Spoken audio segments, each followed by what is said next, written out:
Hello everyone, Jeff here once again.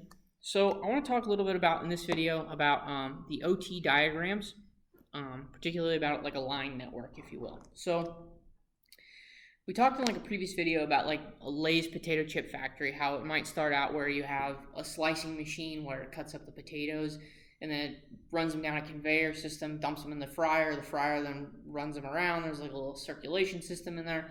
And then there's like maybe a basket that's continually revolving, pulling them up on another conveyor belt. That conveyor belt then feeds them down. They're then seasoned on a seasoning section. They're led down a little dryer system again, and then they're bounced off into a bagging machine where it's just continually bagging. So you might have, let's just kind of talk this out as like a machine system, if you will. We might have one particular machine here, another particular controller here that runs this section here. So this would be the slicer. This would be the fryer. This might be the conveyor, and then the lifter. And then we're going to have the seasoner. And we're going to have the dryer. And then we'll have the bagger. And then we'll have the boxer. And then they go off to basically a conveyor system, if you will, that pushes them off into a palletizing system, and it's all kind of a traditional, a little bit different palletizing system, but we're going to call it that way, okay? So you have this line, if you will, and we're going to call it the potato chip line, okay? Excuse me. But you might have all these different, machines that are connected to different controllers, different IP addresses, whatever. Well, the idea is to bring that whole line into one network, if you will. Okay, we have the whole machine on one network, so you might have different drives, whatever, all in one network, but you need to bring all those into one umbrella. So in order to do that, we would put one switch over here. Okay, so this would be our main switch. And I'm going to say it has a VLAN on it. I'll explain a VLAN in a different video, so sit tight, okay? And bear with me. So this switch right here has a VLAN on it. We're going to connect all of this stuff together into this particular switch. Bring the slicer in, bring the fryer in, bring our lifter and conveyor, our seasoning machine, the dryer, the bagger, and finally the boxing machine, all into this switch. So the goal here is that you obviously create a line network. Call it that too.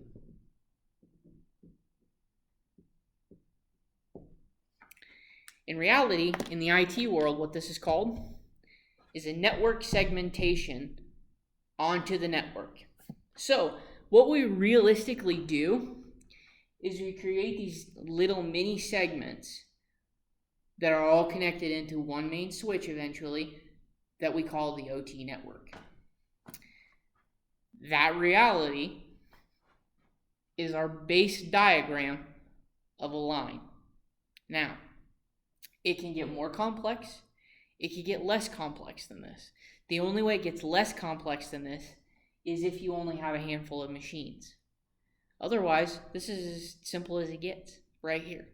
You've got to have the line starting to go up the chain. You have multiple segments. You might even have, like I was saying, you might even have separate segments. So this dryer here might have a drive, and then it might have a servo on it, and then it's probably got an HMI, and then it's got the PLC. Okay? Those are all connected into their own separate switch. That's the dryer switch, if you will.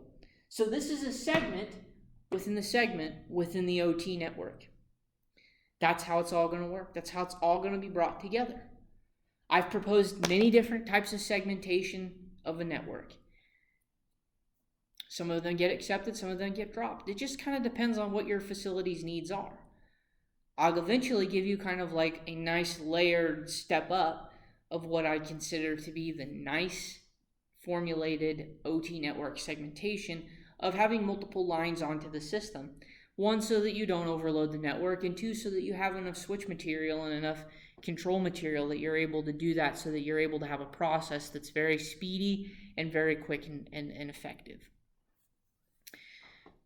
Considering that, speaking of it, I just want to kind of remind us of this too, is remember, anything greater than 300 feet needs to no longer be Ethernet copper, but it needs to be moved into fiber. Okay? Reason being is because Ethernet can't keep up with that speed over that length of a distance. So 300 feet or less, you're good to go. Go ahead and put that copper in as much as you need. If it's one of those things you got to centrally locate your switch, do that. I would strongly encourage you to centrally locate your line switch before I would tell you to centrally locate some of the other stuff. Reason being is because this is easier to position in a centrally located spot so that you can run this all with ether and then run the rest with fiber, connecting your line switch back into your OT hub or your different segmentation of a different department or whatever it might be. Reason being, fiber is easier to run in small amounts, where copper Ethernet is easier to run in large amounts. Why? The cost is going to bite you in the butt later on, and you'll understand exactly why I suggest you go with copper and centrally locate your stuff. If you're able to centrally locate your other switches too, I would strongly encourage you to centrally locate everything so it's within the 300 window. Reason being, because of the necessity that you need of that distance carrying of that copper Ethernet. Okay. Remember, fiber will go a long way, but the cost will bite you later. Anyway, that's all I have to share in this particular video on OT networks. So anyway, thank you all for watching, and always remember to stay safe.